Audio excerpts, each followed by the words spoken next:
तो जज़ाकल्लाह खैर साहिल भाई, आपने काफ़ी सिंपल और बेसिक तरीके से इस बार पूरी सूरत को एक्सप्लेन किया। उम्मीद है कि आप लोगों के कमेंट्स जो आते थे इस बार आपको काफ़ी हद तक क्लियर हो जाएगा। आप लोगों को अभी भी कोई आप सवाल आता है तो आप कमेंट कर सकते हैं। तो अच्छा साहिल साहब, मेरा एक सवाल है। जी सर। जो आपने जुल्फ़िकार का जिक्र किया कि पोर्टल के थ्रू उन्होंने टाइम ट्रैवल भी किया, उन्होंने इंटरगैलेक्टिक ट्रैवल भी किया, और फिर याजूज माजूज का एक्सेस जो है वो इस दुनिया में पोर्टल के थ्रू जो था उसको बंद किया, उसको ब्लॉक किया। उस ज़माने की या किसी भी किस्म की कोई मैग्नेटिक टेक्नोलॉजी जो कि हम समझ रहे हैं उसको यूज़ करते हुए, तो क्या पोर्टल बंद किया तो इसका ये मतलब है कि तमाम पोर्टल बंद हो गए? और अगर तमाम पोर्टल बंद हो गए तो उसके बाद जो हमें वाक़यात मिलते हैं पोर्टल के थ्रू ट्रैवल करने के, उनकी क्या लॉजिक है? एक तो अच्छा सवाल है। एक तो हमें ऐसे कोई श्योर तरीके से पता नहीं कि जुल्करनैन का एग्जैक्ट टाइम स्पेंड क्या था।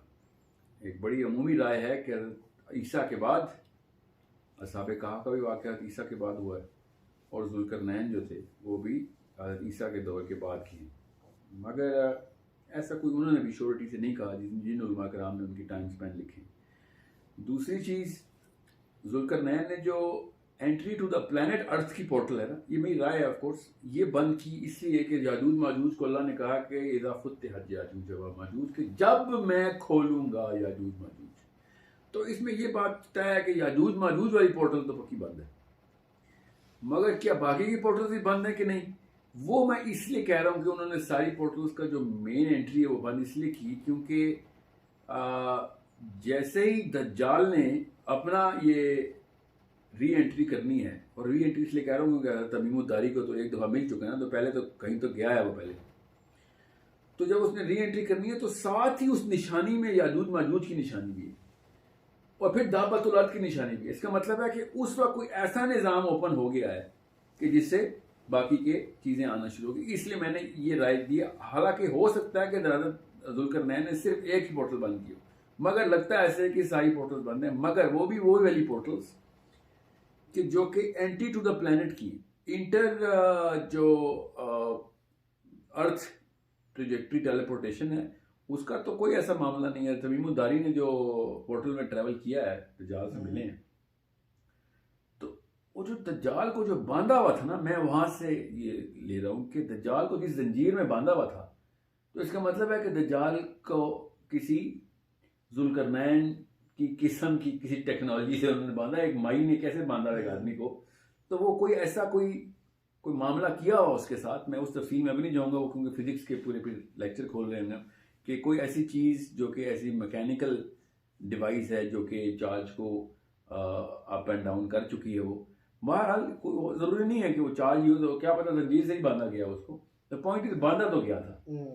तो जब उसने कहा कि ये तीन निशानियां पूरी होंगी तब मैं आऊंगा, तो इसका मतलब है कि तब तक कोई पोर्टल नहीं खुल रही जो कि जमीन पे एंटर हुई। तो उसने खुद मुंह से बताया कि फरात का पानी चल रहा है। हाँ, अभी तो चल रहा है, हमारे दौर में तो चल रहा है। फिर निशानी ये है कि अल्लाह के नबी अलैहि सलाम ने कहा कि जब तक फरात या दजला के अंदर से सोने का पहाड़ ना निकल आए, और सुनिएगा, इन दोनों को कनेक्ट करें हम, तो कोई खुश्क होगा, हमने पता कहा है वो तेल निकल आएगा, ब्लैक गोल्ड है, और तो पानी चूंकि डैम बना देंगे तो ये होगा वो होगा, जो भी हमने निकाला है।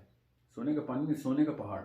सोने का पहाड़ है, काले सोने का पहाड़ है, काला पानी सोने का पहाड़ है, बस सोने के पहाड़ का जिक्र है। ठीक, तो इसका मतलब ये है कि ये दोनों चीजें हम इकट्ठी पजल में देखें तो पता चलता है कि there is something that is going to happen inside this river, जिसके थ्रू कोई ऐसी चीज होनी है कि वो पोर्टल या उसकी वो जंजीर टूटनी है कि वो री एंट्री करेगा।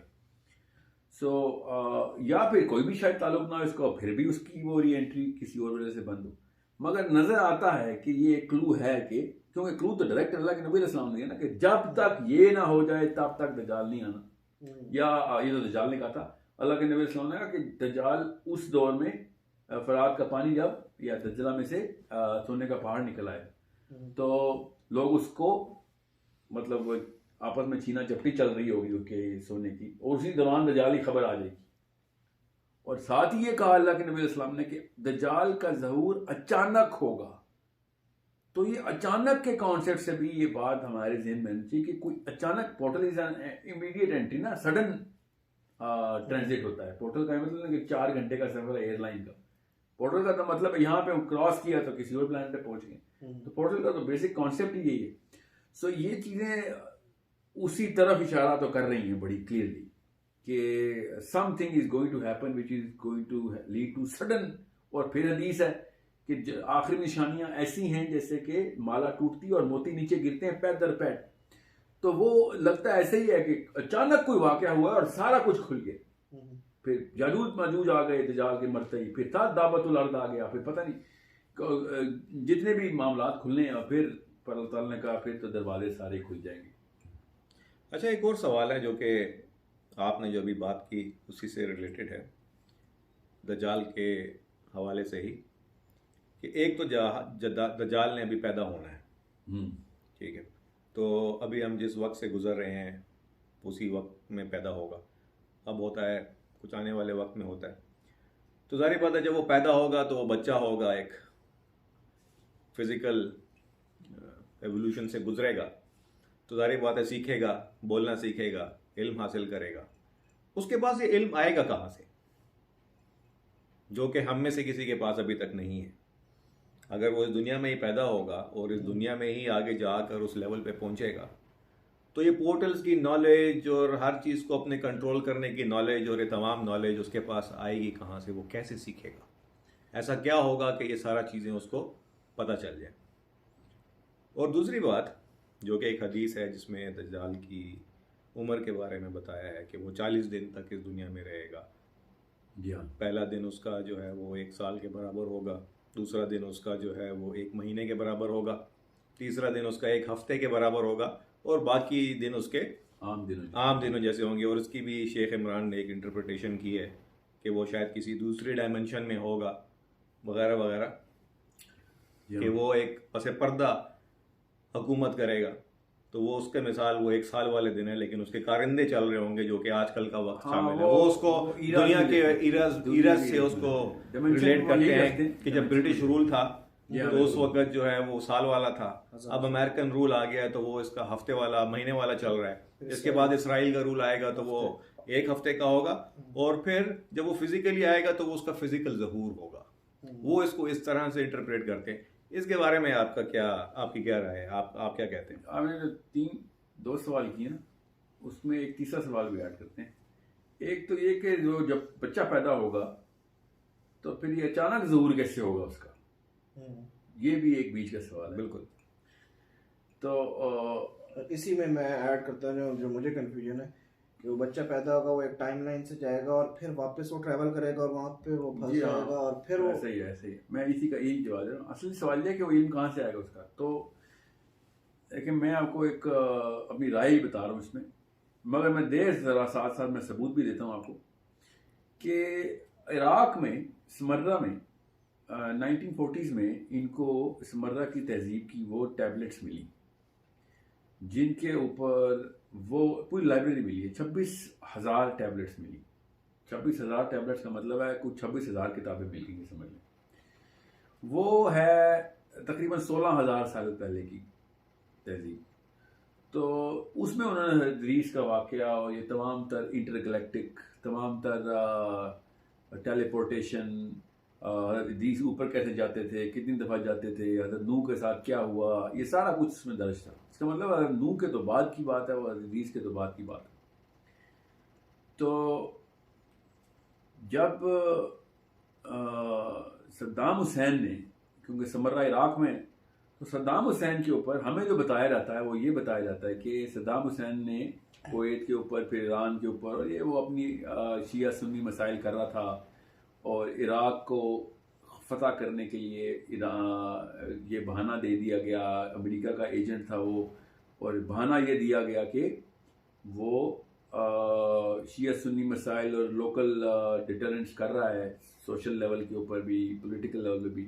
तो हम उसकी टिरनी को ख़त्म करने के लिए जा रहे हैं। और कंस्पिरेसी थ्योरी ये थी कि तेल के लिए कर रहा है अमेरिका ये सारा कुछ।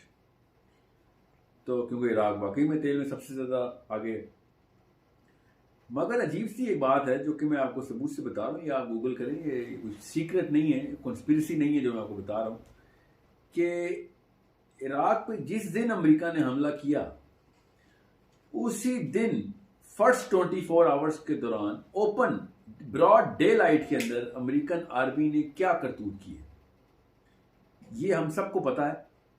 ना सिर्फ वो वीडियोस पे है बल्कि कुछ छुपा सीक्रेट भी नहीं है, उन्होंने माना भी।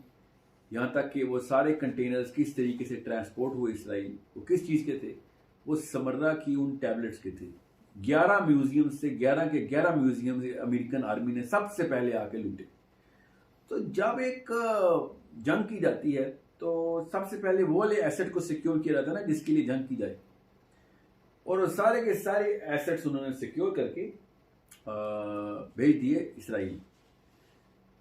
अब वो ऐसी सिक्योरिटी में है जहाँ पे डेड सी स्क्रॉल लिखे हुए। प्राइम मिनिस्टर शरोन को भी इजाज़त नहीं थी उस लाइब्रेरी को एक्सेस करने के लिए भी। ये जो लेटेस्ट प्राइम मिनिस्टर है इसने भी इस बारे में बात की कि अगर ये वो होती, मेरी कोई साजिश होती तो मुझे तो एक्सेस होता उनका, वो तो मुझे भी नहीं देगा। तो जो अजीब सी बात ये थी कि जब इराक का फतह हुआ तो सद्दाम हुसैन के घर के अंदर, उसके महल के अंदर जो सद्दाम हुसैन की तस्वीर थी वो क्या थी कि वो समर्रा के उस तहजीब के उस वक्त के इल्यूमिनाटी से, जो ओरिजिनल इल्यूमिनाटी का कॉन्सेप्ट है, इसके लिए आपको फिर आप प्रॉपर सुमेरियन सेशन हमें करना पड़ेगा ताकि मैं आपको तफसील बता सकूँ सुमेरिया समर्रा क्या है, क्या लिखा हुआ था, कैसे मुझे पता चला, क्या उसकी ऑथेंटिसिटी है, क्या सुमेरियोलॉजी के प्रोफेसर्स क्या कहते हैं, क्योंकि मेरी रिसर्च इसके ऊपर काफ़ी है कि मैं इस कंक्लूजन तक पहुँचाऊँ कि दुनिया में इसका फ़ायदा तो बताएं। तो वो मैंने अभी ये देखा कि जो फ़ायदा है ना वो ये कि ये जितनी भी टेक्नोलॉजी जो इराक के सद्दाम हुसैन साहब कोशिश कर रहे थे ना कि उन तक मिल जाए, और प्रॉपर प्रोफेसर्स खुद PhD करवाता था सुमेरियोलॉजी में। इराक यूनिवर्सिटी के अंदर भी शुरू हो गई थी इसकी ब्रांचिंग, और उसने फैकल्टी क्रिएट की सुमेरियोलॉजी की। ऑस्ट्रेलिया से प्रोफेसर आके ट्रेनिंग ले रहे थे और दे भी रहे थे।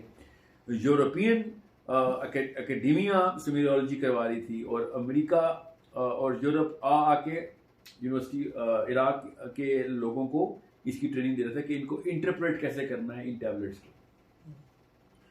क्यों? क्योंकि वो टैबलेट्स फोकस इस बात पे करती थी कि इंटरगैलेक्टिक ट्रैवल कैसे करते थे वो लोग, उन्होंने सिखाया ये था। अब कहानी ये है कि इराक में ऐसी कोई आग लगी हुई थी जिसकी वजह से अमेरिका ने हमला किया, तो उन्होंने सबूत दे दिया कि वो यही आग लगी थी। इराक की कोई ऐसी चीज़ है जो कि इसराइल बिलीव करता है कि सद्दाम हुसैन की हाथ लग गई है और ये इंटरप्रेट कर लेगा, इसको जल्दी से निकाल। और उन्होंने आते ही फिर उसको पकड़ा और उससे वो टैबलेट्स ली और निकाल दिया गया। क्या ये कंस्पिरेसी थ्योरी है? तो नहीं, कंस्पिरेसी थ्योरी तो ये है कि वो तेल के लिए आए थे। मैं जो आपको बता रहा हूँ ये तो आंखों देखा हाल है। अभी भी आप गूगल पे जाएंगे तो आपको वीडियोस अभी भी दस्तयाब होगी जो कि लोकल्स ने बनाई कि कर क्या रही आर्मी आके, सरेआम म्यूजियम लूट लिया आके, और कोई आर्टिफैक्ट नहीं उठाया, कोई आर्ट नहीं उठाई, सिर्फ और सिर्फ सुमेरियन टैबलेट्स आके चोरी की उन्होंने। क्योंकि ये एक मुल्क की इनेट राइट होती है कि जो भी आर्कियोलॉजिकल एविडेंस कोई भी चीज़ वहाँ से मिलेगी, जैसे हमारे पास हड़प्पा है, मोहनजोदड़ो है, ये हमारे पास ही रहेगा, ये इंग्लैंड के किसी म्यूजियम में नहीं जा सकती, इसको कोई ईंट में नहीं जा सकती। तो ये इराक के म्यूजियम में ही रखी हुई थी सारी चीज़।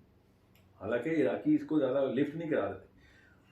आपके सवाल के जवाब के साथ इसको इसलिए कनेक्ट करने की कोशिश कर रहा हूँ कि 2 वाक़यात अजीब व गरीब से हुए इस दौर में। एक, निमरॉड के मम्मी को उन्होंने फ्रेंच पासपोर्ट दे के फ्रांस में लेके गए, उसका DNA निकाला प्रिजर्वेशन के बहाने, और फिर प्रॉपर उसको